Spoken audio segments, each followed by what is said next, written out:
Aresto naman po ang ika-6 na top priority target ng pambansang pulisya sa lungsod ng Dawag matapos ang isinagawang drug bypass operation.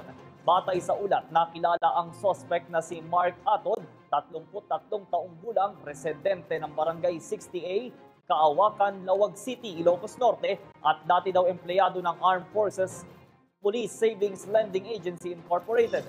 Nakuha ng mga otoridad kay Atod ang medium heat sealed plastic sachet na nagdalaman ng hinihinalang shabu at bypass money. Sa ngayon ay nasa kustodiya na ng mga otoridad ang suspect at nakaharap sa kasong paglabag sa Republic Act 9165 o ang Comprehensive Dangerous Drugs Act of 2002.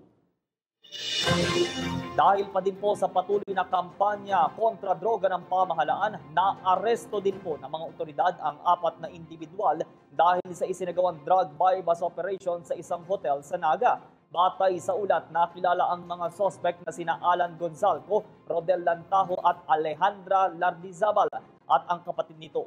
Nakuha mula sa mga ito ang bulto-bultong illegal na droga, 2 baril at iba pang drug paraphernalia.